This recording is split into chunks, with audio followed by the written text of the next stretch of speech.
Rolls Royce दुनिया की सबसे लग्जरियस कार्स बनाती है और दुनिया के सबसे अमीर लोग एक रोल्स रॉयस खरीदने के सपने देखते हैं। लेकिन सरप्राइजिंगली इसी लग्जरियस रोल्स रॉयस की शुरुआत एक ऐसे लड़के ने की थी जिसका पूरा बचपन गरीबी में और चाइल्ड लेबर करते हुए निकला था।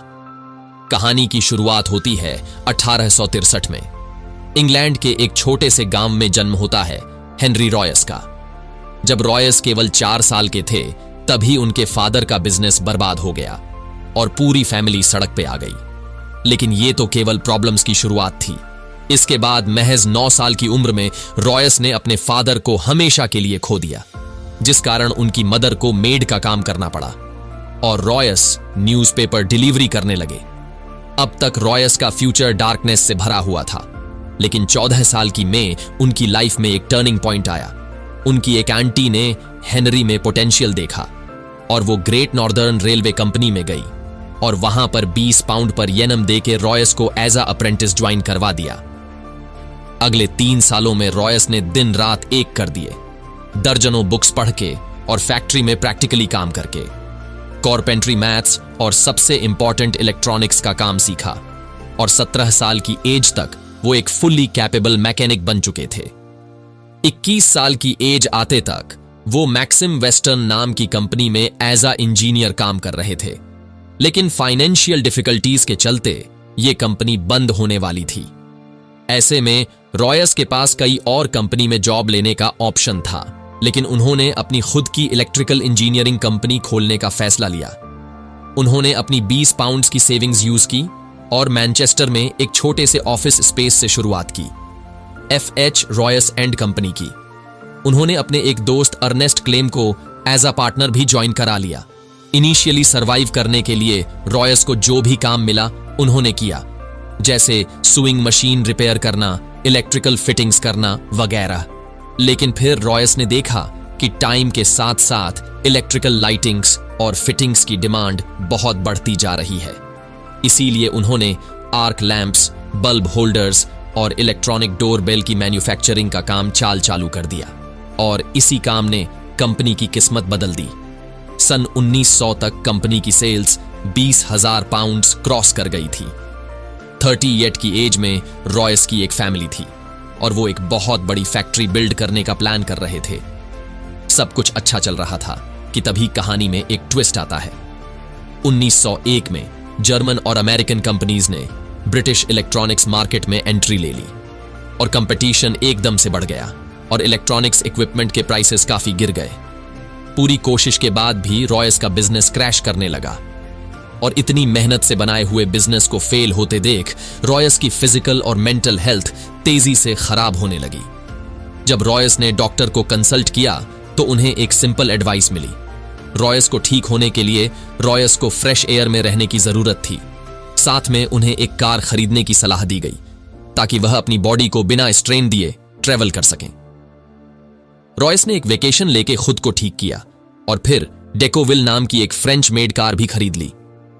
ये कार काफी आवाज करती थी, ब्रेक्स इन्फेक्टिव थे और उसमें ओवरहीटिंग जैसी प्रॉब्लम्स भी थी। हेनरी जैसे परफेक्शनिस्ट के लिए ये कार बिलो स्टैंडर्ड थी, इसीलिए उन्होंने डिसाइड किया कि वो इस कार में माइनर मॉडिफिकेशन करेंगे। लेकिन जाने अनजाने में उन्होंने कार को पूरी तरह से ही रीडिजाइन कर डाला। ये रीडिजाइन कार ओरिजिनल डेकोविल कार से काफी सुपीरियर थी और यहीं से रॉयस को कॉन्फिडेंस आया कि वो अपनी खुद की कार्स बिल्ड कर सकते हैं और इवन कार्स का बिजनेस भी कर सकते हैं। उन्होंने एक छोटी सी टीम असेंबल की और अपनी नई कार को डिजाइन करना चालू कर दिया। सभी पार्ट्स की ड्राइंग्स बन जाने पर उन्हें वर्कशॉप में कास्टिंग के लिए भेज दिया गया। इवेंचुअली रॉयस की कार की 10 हॉर्स पावर और 2 सिलेंडर्स वाली एक कार शेप लेने लगी और ऑलमोस्ट हर एस्पेक्ट जैसे क्वाइट, लाइटनेस, ड्यूरेबल और रिलायबिलिटी में ये कार हर मौजूदा कार से बेटर थी। 1 अप्रैल 1904 को सबसे पहले रोड टेस्ट किया गया और अपने पहले ही टेस्ट में इसने करीब 50 किमी का डिस्टेंस तय किया बिना किसी प्रॉब्लम के। रॉयस ने 2 और कार्स बनवाई सेम मॉडल की और इन्हें टेस्ट कर करके इंप्रूव करने लगे। अब उन्होंने वर्ल्ड क्लास कार्स तो बना ली थी, लेकिन वो अकेले ही इन कार्स को पूरी दुनिया तक पहुंचाने के कैपेबल नहीं थे और ऐसे में एंट्री होती है कहानी के दूसरे हीरो की, चार्ल्स रोल्स। रॉयस एक एग्जीबिशन में अपनी कार्स को प्रेजेंट कर रहे थे और इसी दौरान इन कार्स पे चार्ल्स रोल्स की नजर पड़ी। चार्ल्स रोल्स एक पैशनेट मोटरिस्ट थे और सुपीरियर क्वालिटी की कार्स का सक्सेसफुल बिजनेस करते थे। रोल्स ऑलरेडी एक लग्जरी ब्रिटिश कार मेकर को ढूंढ रहे थे, इसीलिए उन्होंने रॉयस से मुलाकात की और कार्स को क्लोजल देखा।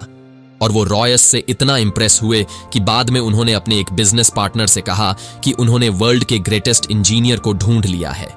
अगले 3 महीनों में इन कार्स को बेचने के लिए चार्ल्स रोल्स और हेनरी रॉयस एक जॉइंट वेंचर स्टार्ट करने का एग्रीमेंट करते हैं और इस जॉइंट वेंचर से बिकने वाली कार्स का नाम होने वाला था रोल्स रॉयस। मार्च 1906 में रोल्स रॉयस लिमिटेड को ऑफिशियल एस्टैब्लिशमेंट किया गया और सबसे पहले 4 Rolls Royce 10 HP and 15 HP और 20 HP एंड 30 HP पावर वाली मॉडल्स को सप्लाई करने का डिसीजन लिया जाता है। रोल्स का मानना था कि मार्केटिंग करने का सबसे अच्छा तरीका है उस कार के साथ रेसिंग टूर्नामेंट्स में पार्टिसिपेट करना। इसीलिए रोल्स ने आइल ऑफ मैन टूरिस्ट ट्रॉफी जैसे प्रेस्टिजियस टूर्नामेंट्स में पार्टिसिपेट किया और रोल्स रॉयस की कार्स यूज करके उन रेसेस को जीता भी। साथ ही साथ उन्होंने इन कार्स से कई नए स्पीड रिकॉर्ड्स भी बनाए। इन सब से रोल्स रॉयस ऑलरेडी एक ग्रेट कार कंपनी की तरह एस्टैब्लिश हो चुकी थी, लेकिन अभी उनकी सबसे सक्सेसफुल कार का आना बाकी था। ईयर 1906 के एंड में रॉयस ने 40 और 50 हॉर्स पावर और 6 सिलेंडर्स के साथ एक मॉडल लॉन्च किया। इसकी बॉडी का कलर सिल्वर था और ये चलाने में बेहद स्मूथ और साइलेंट थी, बिल्कुल एक घोस्ट की तरह, और इसीलिए इसका नाम सिल्वर घोस्ट रखा गया। कार को मार्केट करने के लिए रोल्स ने 24,000 किमी का एक एंडोरेंस टेस्ट प्लान किया, जिसमें सिल्वर घोस्ट को संडे को छोड़कर 2.5 महीनों तक दिन और रात के लिए लगातार चलाया गया और 24,000 का किमी का डिस्टेंस कवर किया गया। सिल्वर घोस्ट ने बिना किसी इशू के ये टेस्ट पास भी कर लिया। इसके अलावा रोल्स ने कई डेमोन्स्ट्रेट ऑर्गेनाइज किए, जिसमें उन्होंने सिल्वर घोस्ट को विस्पर टेस्ट से गुजारा। इस टेस्ट में वो कार के बोनट के ऊपर एक कॉइन को बैलेंस करते हुए उसे बिना गिराए चलाते थे, जिससे प्रूव होता था कि ये कार एक्सट्रीमली स्मूथ है। इन्हीं स्ट्रेटेजी से सिल्वर घोस्ट चारों तरफ best car in the world की तरह पॉपुलर हो गई और ये उस समय के किंग्स, क्वींस और इंडस्ट्री लीडर्स की फर्स्ट चॉइस बन गई। रोल्स और रॉयस की पार्टनरशिप का डिसीजन एक मास्टर स्ट्रोक साबित हुआ था। उन्हें हर तरफ से सक्सेस मिल रही थी कि तभी एक भयानक हादसा हो गया। कार्स के साथ साथ चार्ल्स रोल्स एविएशन के लिए भी काफी पैशनेट थे। 12 जुलाई 1910 को वो राइट फ्लायर नाम का प्लेन उड़ा रहे थे। फ्लाइट के दौरान एयरक्राफ्ट का टेल सेक्शन टूट गया और प्लेन 100 फीट की ऊंचाई से क्रैश कर गया। इस हादसे में 32 साल के चार्ल्स रोल्स ने अपनी जान गंवा दी। अनफॉर्चुनेटली एयरप्लेन एक्सीडेंट्स में जान गंवाने वाले वो ब्रिटेन के पहले इंसान बने। इस हादसे ने रॉयस को डीप इंपैक्ट कर दिया था। वो इस लॉस से उभरने की कोशिश कर ही रहे थे कि 1911 में उन्हें एक और झटका मिला। उनकी हेल्थ तेजी से खराब होने लगी और डॉक्टर्स ने बताया कि उन्हें बॉल कैंसर है। उनका एक मेजर ऑपरेशन हुआ, लेकिन के बाद भी डॉक्टर्स ने कहा कि वो केवल 3 महीने ही जी पाएंगे। इस हालत में भी रॉयस बेट से ही सिल्वर घोस्ट के डिजाइन और इंजीनियरिंग को इंप्रूव करते रहे। और फिर एक मिरेकल हुआ। देखते ही देखते ना महीने बीत गए और रॉयस ने 100% रिकवरी अचीव कर ली। वापस आने के बाद रॉयस ने सिल्वर घोस्ट में मेजर इंप्रूवमेंट्स किए। ग्राउंड क्लियरेंस बढ़ाया गया, सस्पेंशन को इंप्रूव किया गया और शैसी को भी स्ट्रांग बनाया गया। इसी दौरान रोल्स रॉय ने देखा कि कार्स के बोनेट पे पर्सनलाइज मैस्कॉट्स लगाने का एक ट्रेंड चला है, लेकिन कंपनी चिंता में थी कि लोग इन एप्रोप्राइटनेस का मैस्कॉट लगा रहे हैं, जिससे रोल्स रॉयस की इमेज नेगेटिवली इंपैक्ट लिए होगी। इसीलिए उन्होंने खुद का मैस्कॉट डिजाइन करवाया। इनके मैस्कॉट में एलेनोर थॉर्टन नाम की ब्रिटिश एक्ट्रेस और मॉडल को यूज किया गया है। यह स्कल्पचर एक वुमेन को आगे की ओर लीन करता दिखाता है। उनके हाथ पीछे की ओर स्ट्रेच्ड हैं और उनके ऊपर तेज हवा पड़ रही है। ये मैस्कॉट्स एक सेंस ऑफ ग्रेस, फ्रीडम और स्पीड को सिंबोला करता है। इसका नाम है स्पिरिट ऑफ एक्सेट्रेसी।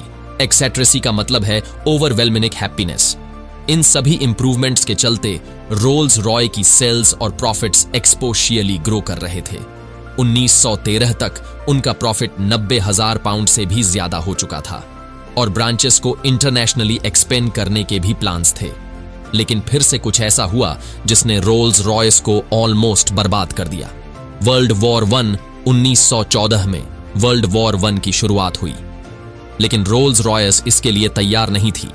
वॉर के कारण इकोनॉमी क्रैश हो गई, जिसका इंपैक्ट सबसे ज्यादा रोल्स रॉय जैसी लग्जरी कार कंपनीज पे पड़ा। सेल्स क्रैश कर गई और कंपनी को एम्प्लॉयर्स को फायर करना पड़ा। सभी को लग रहा था कि रोल्स रॉयस वॉर को सरवाइव नहीं कर पाएगी, लेकिन रॉयस के दिमाग में कुछ और ही प्लान्स थे। रॉयस ने मिलिट्री अथॉरिटीज से मीटिंग की, जिसके बाद उन्हें रियलाइज हुआ कि वॉर में रिलायबल और हाई परफॉर्मेंस वाली गाड़ियों की सख्त जरूरत है। इसीलिए रोल्स रॉयस ने सिल्वर घोस्ट को मॉडिफाई करके एक आर्मर्ड कार में बदल दिया। कार की बॉडी में 8 मिमी मोटा रिवॉल्व टट भी लगाया गया, जिसमें एक मशीन गन फिट की गई। इस कार को मिडिल ईस्ट के हार्श डेजर्ट रीजन्स में ऑपरेशंस कंडक्ट करने के लिए यूज किया गया, प्लस इनका यूज स्पाइन मिशंस के लिए भी हुआ। आल्सो क्योंकि सिल्वर घोस्ट चलाने में काफी स्मूथ थी, वो किसी वनडे सोल्जर को कैरी करने के लिए भी बेस्ट व्हीकल थी। इसीलिए कई सिल्वर घोस्ट को वॉर एम्बुलेंस की तरह मॉडिफाई कर दिया गया। इनमें स्ट्रेचर मेडिकल इक्विपमेंट्स और नर्सेस लैब्स के लिए सुपेंसिस स्पेस बनाई गई और नाइट टाइम मिशन के लिए इलेक्ट्रिक फीट की गई।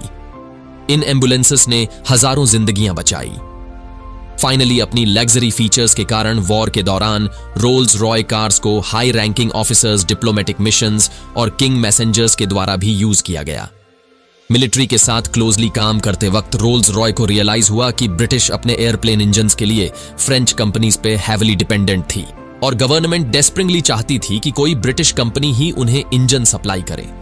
इसी अपॉर्चुनिटी को देखते हुए रोल्स रॉयस ने एरो इंजन मैन्युफैक्चरिंग में एंट्री ले ली। रॉयस ने खुद एरो इंजन डिजाइन सीखा और 1915 में लॉन्च किया अपना पहला इंजन, द ईगल। यह इंजन कंपटीशन के मुकाबले ज्यादा रिलायबल, लाइट और फ्यूल एफिशिएंट था। इसीलिए ब्रिटिश एयरफोर्स ने साल के एंड तक 500 ईगल इंजन्स का ऑर्डर दे दिया। लेकिन रॉयस यहां नहीं रुके। उन्होंने 1915 के एंड में लाइट एयरक्राफ्ट के लिए हॉक इंजन बनाया, 1916 में ईगल का स्मॉलर वर्जन फल्कन इंजन बनाया और 1918 में लार्ज और लॉन्ग रेंज एयरक्राफ्ट के लिए कंडोर इंजन बनाया। इन इंजन्स के कारण ब्रिटेन को aerial combat, spine missions, anti submarine operations और बॉमिस इन सभी में एक मेजर एडवांटेज मिला और यही उनकी जीत का एक इंपॉर्टेंट कारण बना। रोल्स रॉय का एरो इंजन मैन्युफैक्चरिंग में एंट्री लेना एक ब्रिलियंट स्टेप साबित हुआ और आज भी हजारों कमर्शियल एयरक्राफ्ट्स और मिलिट्री एयरक्राफ्ट्स में रोल्स रॉयस के ही इंजन्स यूज किए जाते हैं। 1918 में वर्ल्ड वॉर 1 खत्म हो गई और अगले 15 साल रॉय ने कार्स और एरो इंजन दोनों पे फोकस किया। उन्होंने एक स्मॉलर और चीपर कार लच की जिसका नाम था 20। अनफॉर्चुनेटली 20 की सेल्स ज्यादा इंप्रेसिव नहीं थी। 1925 तक लग्जरी कार मार्केट में बेंटली, डेलम और कैलक जैसी ब्रांड्स के कारण कंपटीशन बहुत बढ़ गया था और रोल्स रॉय को अपनी पोजीशन मेंटेन करने के लिए एक बोल्ड कार की जरूरत थी। इसीलिए उन्होंने सिल्वर घोस्ट को रिप्लेस करते हुए बेटर परफॉर्मेंस और 4 व्हील ब्रेक्स के साथ लॉन्च की द न्यू फैंटम। फैंटम काफी सक्सेसफुल हुई और इसने वापस से रोल्स रॉय को लग्जरी कार मार्केट का किंग बना दिया। आगे चलकर फैंटम 2 भी लॉन्च की गई जो इक्वली वेल रिसीवर्ड थी।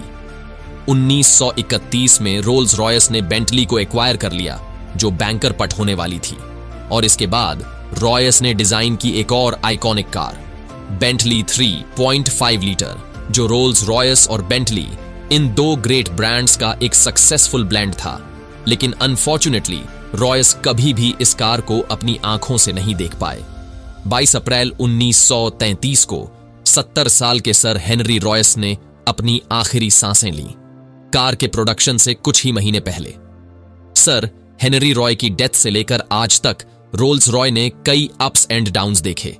एक तरफ फैंटम 3 सिल्वर शैडो और घोस्ट जैसी आइकॉनिक कार्स लॉन्च की, तो वहीं दूसरी तरफ 1960 में फाइनेंशियल डिफिकल्टीज का सामना करना पड़ा जिस कारण उनके एविएशन और ऑटोमोबाइल बिजनेस को अलग अलग कर दिया गया और करंटली रोल्स रॉयस मोटर्स को BMW ओन करती है। लेकिन रोल्स रॉयस अपनी आइकॉनिक कार्स के कारण अल्टीमेट लग्जरी का ग्रेटेस्ट सिंबल है। एक रोल्स रॉय को ऑन करना एक ऐसी मास्टरपीस को ऑन करने जैसा है जो रॉय के परफेक्शन और रोल्स के करिश्मा को सिंबलाइज करती है। और अगर वीडियो पसंद आई तो वीडियो को लाइक और चैनल को सब्सक्राइब जरूर करना।